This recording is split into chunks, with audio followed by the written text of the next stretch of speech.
तो hello friends, कैसे हो सभी। दोस्तों स्वागत है आप सभी का एक नए वीडियो में। दोस्तों पिछली वीडियो में हम लोगों ने पढ़ा था कि बिग बैंग थ्योरी क्या होता है, कैसे तारे बनते हैं, कैसे ग्रह उपग्रह बनते हैं, है ना, कैसे गैलेक्सी बनता है। गैलेक्सी के बारे में हम लोगों ने पढ़ा था, नेब्यूला के बारे में पढ़ा था, हाइड्रोजन के बादल बने, मिल्की वे के बारे में पढ़ा था दोस्तों, और ब्लैक होल के बारे में थोड़ा बहुत हम लोगों ने जानकारी ली थी। दोस्तों अगर आपने अभी तक वीडियो नहीं देखा है पहला वाला, तो पहला वाला जाके देख लीजिए और उसके बाद ये वाली वीडियो देखोगे तो ज़्यादा अच्छा समझ में आएगा। ठीक है, आज हम लोग पढ़ेंगे तारों के बारे में, स्टार्स, है ना। तो तारे होते क्या हैं दोस्तों? तारे जिनका अपना प्रकाश होता है दोस्तों। आसमान में हम लोग रात में जब देखते हैं ना तो बहुत सारी चीजें दिखती हैं, चमकते हुए सितारे, है ना। लेकिन क्या सभी तारे होते हैं?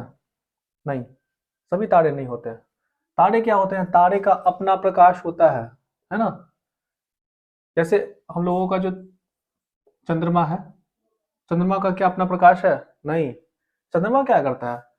सनलाइट जब उस पे पड़ता है ना तो वो हम लोगों को दिखाई देता है, तब हम लोग चंद्रमा को देख पाते हैं। चंद्रमा का अपना प्रकाश नहीं है।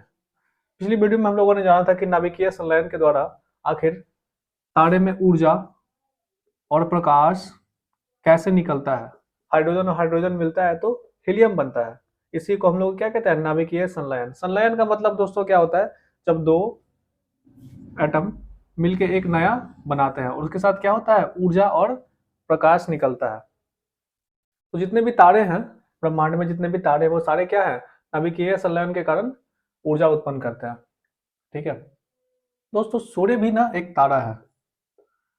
सूर्य भी एक तारा है, लेकिन ये हमारे पृथ्वी के सबसे नजदीक का तारा है, जिसकी वजह से हम लोगों को इतना बड़ा दिखता है। बाकी सब हम लोग तारे देखते हैं आसमान में, इतना छोटा छोटा दिखता है, हम लोगों से बहुत दूर है। ये भी हो सकता है कि वो सूर्य से बहुत बड़ा हो, लेकिन दूर होने के कारण हम लोगों को इतना छोटा दिखता है। ठीक है, तो पृथ्वी के सबसे निकट का तारा क्या है? सूरज है। ये क्वेश्चन आता है एग्जाम में। ठीक है, अब हम लोग पढ़ लेते हैं थोड़ा सा स्टार्स के बारे में कि कैसे उनका जन्म होता है, कैसे वो मरते हैं। दोस्तों जैसे जैसे हम लोगों का जन्म होता है ना, वैसे इस तारों का भी जन्म होता है। हम लोग सबसे पहले एक बाल्यावस्था में होते हैं, छोटे बच्चे होते हैं, उसके बाद हम लोग बड़े हो जाते हैं, हम लोग जवान हो जाते हैं, उसके बाद हम लोग बूढ़े होकर मर जाते हैं। उसी प्रकार से ना दोस्तों क्या होता है कि तारे भी जन्म लेते हैं और उनकी मृत्यु हो जाती है। तो उनका क्या चरण है, कैसे स्टेज में वो काम करते हैं, ठीक है, वो हम लोग चलिए देखते हैं। देखिए, सबसे पहले ना जब तारा जन्म लेता है तो उसमें बहुत एनर्जी होता है, बहुत ज्यादा एनर्जी होता है। तो देखिए, कभी भी हम लोग माचिस जलाते हैं तो सबसे पहले सबसे नीचे का जो होता है ना पार्ट, जैसे मैं आपको दिखाता हूँ। जैसे दोस्तों आप देख सकते हो कि आप ध्यान से देखोगे तो जो नीचे का पार्ट है ना वो ब्लू दिख रहा है, और जैसे जैसे जैसे ऊपर आ रहा है वैसे वैसे येलो हो जा रहा है। ठीक है, ये चीज आपने देख लिया। अब मैं आपको समझाता हूँ। सबसे पहले जो तारा होता है ना, कुल क्या होता है? बॉर्न स्टेज में होता है, मतलब जब जन्म लेता है ना तो उसमें बहुत एनर्जी होता है। इसकी वजह से वो क्या होता है? ब्लू होता है। तो फर्स्ट स्टेज का जो तारा होता है ना वो ब्लू होता है, फर्स्ट स्टेज। ठीक, उसके बाद सेकंड स्टेज में जो आता है ना, थोड़ा सा उसका एनर्जी क्या होता है? लो हो जाता है। तो उसके बाद उसका सेकंड स्टेज पे वो चला जाता है। थर्ड स्टेज में जो तारा होता है उसका एनर्जी थोड़ा और कम होता है, और उसका जो कलर है वो येलो यानी कि पीला हो जाता है, और वो थर्ड स्टेज में चला जाता है। अब देखिए दोस्तों, हमारा जो सूर्य है ना वो कैसा दिखता है? पीला दिखता है। यानी कि हमारा जो सूर्य है ये क्या है? थर्ड स्टेज में तो है, ये थर्ड स्टेज में है। लास्ट स्टेज देखते हैं दोस्तों, चौथे स्टेज में है रेड जाइंट। ये चौथा स्टेज है और लास्ट स्टेज है, यानी कि सेकंड लास्ट स्टेज चल रहा है। इसके बाद सूरज क्या होगा? खत्म हो जाएगा। चिंता मत करो यार, हम लोग अभी हैं, बहुत दिन तक चलेगा ये, इसकी उम्र बहुत होती है। तो देखिए, रेड जाइंट में क्या होता है ना, चौथे स्टेज में ये लास्ट स्टेज होता है, और उसके बाद क्या होता है? सुपरनोवा विस्फोट। सुपरनोवा विस्फोट में जाके फट जाता है और ऊपर का जो लेयर है ना वो खत्म हो जाता है। उसके बाद इसके जो कोर होता है ना, कोर देखिए क्या होता है। जैसे ये सूरज है, इसके अंदर एक कोर होता है। जैसे आप समझ लो कि न्यूक्लियस समझ लो, कोई भी तत्व के अंदर ना एक न्यूक्लियस होता है, कोई भी एटम के अंदर। तो उसके कोर में न्यूट्रॉन तारे का निर्माण होता है। पूरा ऊपर का देखिए क्या जो है, ऊपर का जो पपड़ी है ना वो उधड़ जाता है, सब फट जाता है, और अंदर का जो कोर है वो बच जाता है, और इसी कोर को हम लोग क्या कहते हैं, पल्सर कहते हैं। और पल्सर का निर्माण हो जाता है। तो देखिए तारों का कितना स्टेज होता है, 4 स्टेज होता है। सबसे पहला ब्लू, सेकंड में व्हाइट, थर्ड में येलो और फोर्थ में रेड जाइंट। रेड जाइंट में जाके क्या हो जाता है, ये फट जाता है और क्या बनता है, सुपरनोवा विस्फोट होता है ना। और कोर से न्यूट्रॉन तारा का निर्माण होता है और उसी को क्या कहते हैं, पल्सर कहते हैं। एग्जाम में आता है पल्सर क्या होता है, ठीक है। और 4 ऑप्शन दिया रहेगा, आपको उसमें से एक चुनना होगा, समझिए। आइए समझते हैं सूर्य के बारे में। देखिए सूर्य मंदाकिनी के ब्लैक होल का चक्कर 25 करोड़ वर्ष में लगाता है। आप सभी को मैंने बताया था कि हमारा जो गैलेक्सी है उसको हम लोग क्या कहते हैं, मंदाकिनी कहते हैं, मिल्की वे कहते हैं। और ये जो आप घुमाव देख रहे हो ना, ये एंटी क्लॉकवाइज घूमता है। और ये जो पथ देख रहे हो, एक जो रास्ता देख रहे हो, ये किस चीज से बना हुआ है, ये धूलकण से बना हुआ है, तारों से बना हुआ है ना। इसका जो चक्कर है ना, ये 25 करोड़ वर्ष में लगाता है सूर्य, ठीक है। सूर्य का निर्माण कब हुआ दोस्तों, सूर्य का निर्माण 4.5 बिलियन वर्ष पहले हुआ था, ठीक है। सूर्य जो चमकता है, यहाँ पे देखिए सूर्य ऊर्जा का स्रोत क्या है, नाभिकीय संलयन। जैसा कि आप लोगों को मैंने बताया है थोड़ी देर पहले, कि नाभिकीय संलयन से उन लोग उसको ऊर्जा मिलती है। आप जो देखते हो सूर्य में जो चमक होता है, जो प्रकाश होता है, जो गर्मी हम लोगों को देता है, वो किसकी वजह से, न्यूक्लियर फिजन की वजह से, है ना। तो नाभिकीय संलयन हाइड्रोजन और हाइड्रोजन मिलके हीलियम बनाता है, और उससे क्या निकलता है, एनर्जी रिलीज होती है। उपलब्ध गैस, देखिए दोस्तों सूरज में कौन कौन से गैस उपलब्ध है, जिसकी वजह से क्या होता है, गैसों में अभिक्रिया होती है और उसकी वजह से क्या होता है, ऊर्जा निकलता है। तो सबसे पहला है हाइड्रोजन, सबसे ज्यादा मात्रा है हाइड्रोजन का, हाइड्रोजन 72% अवेलेबल है। दूसरा है हीलियम, हीलियम दोस्तों 26% है, हीलियम है, ठीक है। ये हो गया 98%। कितना हो गया, 6 दू 8 और 7 दू 9, 98%। बच गया 2%, तो ये क्या है, अन्य गैस जो भी कुछ है वो सब अन्य गैस 2% है। तो याद रहेगा दोस्तों, हाइड्रोजन 72%, हीलियम 26% और अन्य 2%। सूर्य का जो गुरुत्वाकर्षण है ना, पृथ्वी से 28 गुना है दोस्तों। पृथ्वी के सबसे निकट का तारा क्या है, सूर्य, आप सभी को पहले से पता है ना। पृथ्वी का सबसे निकट का तारा। अब देखिए सूर्य का सबसे नजदीकी तारा कौन सा है, यानी सबसे निकट का तारा। पृथ्वी का सबसे निकट का तारा तो आप लोग देख लिए, सूर्य है।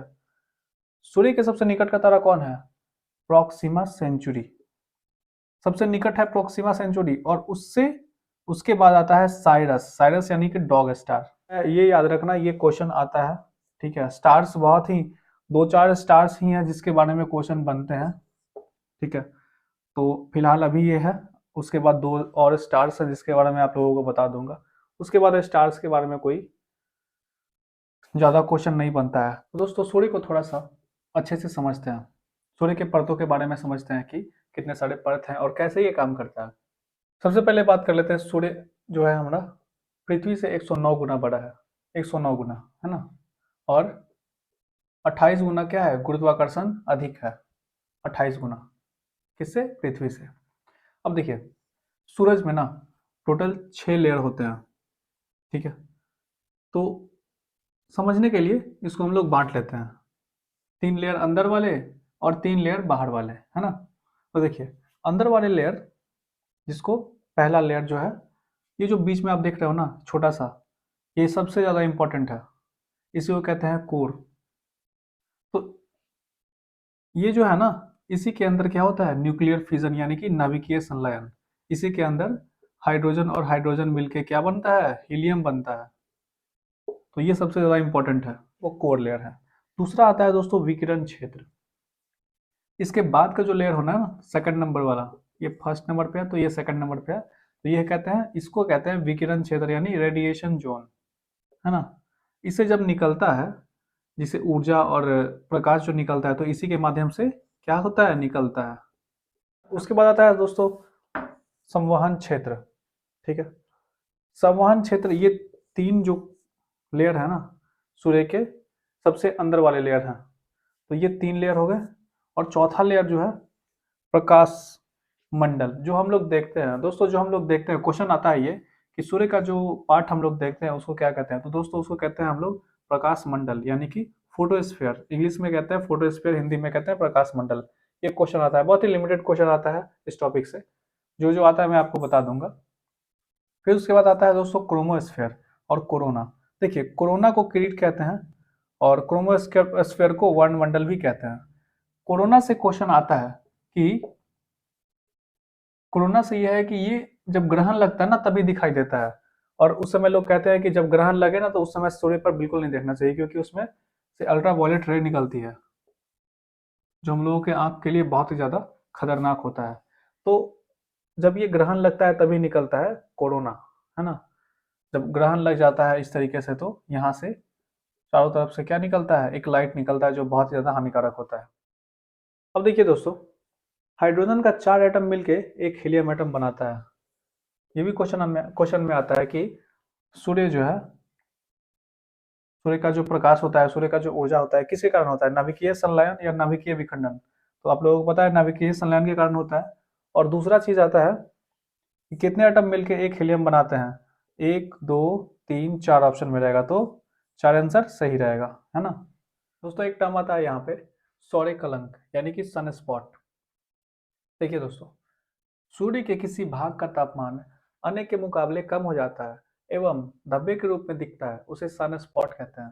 देखिए दोस्तों, क्या होता है ना कि सूर्य में कहीं पे ऐसा ऐसा जगह होता है ना जहाँ पे तापमान बाकी सब जगह से क्या होता है, कम होता है। तो इसी को हम लोग क्या कहते हैं, सन स्पॉट कहते हैं। ठीक है, इसका तापमान बाकी सब जगह से कम हो जाता है और धब्बे के रूप में दिखता है। और कब दिखता है, जब ग्रहण लगता है उस समय ये दिखता है, ऐसा दिखाई नहीं देता ये। अब देखिए, कुछ ऐसे स्टैटिक्स हैं जो एग्जाम में आते हैं डायरेक्ट, ज़्यादा नहीं है, थोड़ा बहुत 2 4 हैं जो इम्पोर्टेंट है और जानना ज़रूरी है, तो मैं आपको बता देता हूँ। सूर्य का जुड़वा तारा। देखिए, निमेसिस एक ऐसा तारा है जिसको सूर्य का जुड़वा तारा कहते हैं। समझ गए, निमेसिस एक ऐसा तारा है जो सूर्य का जुड़वा तारा है। सबसे चमकीला तारा, दोस्तों सबसे चमकीला तारा डॉग स्टार यानी कि साइरस स्टार है। सबसे दूरस्थ तारा, सबसे ज्यादा दूरी पे कौन सा तारा है, इकारम। इकारम एक तारा है जो सबसे ज्यादा दूर है। समझ गए। तारों के मध्य दूरी को कैसे मापते हैं, प्रकाश वर्ष से। दोस्तों प्रकाश वर्ष क्या होता है, प्रकाश द्वारा एक वर्ष में तय की गई दूरी को प्रकाश वर्ष कहते हैं। सोचिए, प्रकाश 3.10⁸ मीटर पर सेकंड से चलता है और एक वर्ष में सोचिए कितना दूर जाता होगा, कितना दूर सोच सकते हो, अनुमान लगा सकते हो आप। तो प्रकाश वर्ष एक इकाई है किस चीज का, दूरी का है ना। एग्जाम में क्वेश्चन ऐसे बनता है कि प्रकाश वर्ष इकाई है, पहला दूरी, दूसरा समय, है ना। और 2 4 ऑप्शन दे के आपको उसमें से फंसाने का कोशिश करेगा। तो प्रकाश वर्ष किस चीज का इकाई है, दूरी का इकाई से दूरी मापते हैं हम लोग, है ना। किसकी दूरी, तारों के मध्य के बीच की दूरी, तारों के मध्य की दूरी। दूसरा है दोस्तों ब्लैक होल थ्योरी। हम लोगों को ब्लैक होल थ्योरी पढ़ना नहीं है पूरा, बस हम लोग इतना जान लेते हैं कि इसे इसको किसने प्रतिपादन किया था। तो ये थे एस चंद्रशेखर। एस चंद्रशेखर हमारे देश के थे, हमारे भारत के थे, जिन्होंने ब्लैक होल थ्योरी दी थी, है ना। ये इंपॉर्टेंट है, क्वेश्चन आता है। पृथ्वी सूर्य का चक्कर वृत्ताकार पथ पे लगाता है। देखिए, दीर्घ वृत्ताकार पथ होता क्या है, ये अंडाकार पथ है दोस्तों, है ना। मान लो ये सूर्य है और ये पृथ्वी है, तो आप जो सोच रहे हो कि ऐसे लगाता है, नहीं, बिल्कुल नहीं। ये क्या करता है ना, ये कहता है भाई मैं ऐसे चलूंगा। तो इसी को कहते हैं दीर्घवृत्ताकार पथ। क्या है ना, ये पृथ्वी है और ये सूर्य थोड़ा सा बड़ा बना देते हैं, तो ये क्या करता है, ऐसे ऐसे चक्कर मारता रहता है। तो एक टाइम में क्या होता है कि सूर्य के एकदम नजदीक रहता है और एक टाइम में क्या होता है, दूर रहता है, और वो भी ऐसे आता है। ठीक है, एक में इतना दूर ऐसे। तो दीर्घवृत्ताकार पथ पे लगाता है। दोस्तों आप इसे नोट करते जाओ, नोट करते जाओ, बहुत ही ज़्यादा इंपॉर्टेंट है और एग्जाम के टाइम में ये आपको बहुत ही ज़्यादा हेल्प करता है। ठीक है दोस्तों, तो आज का क्लास बस इतना ही। आई होप कि आपको ये वीडियो समझ में आया होगा। फिर भी अगर कोई प्रॉब्लम रह जाता है तो आप मुझे कमेंट में पूछ सकते हो, ठीक है। तो चलिए मिलते हैं आपसे अगले वीडियो में, तब तक के लिए क्वेश्चंस बनाइए इस पे जितना ज़्यादा हो सकता है। क्वेश्चंस बने तो बहुत बढ़िया है, क्वेश्चंस बनेगा ही दोस्तों।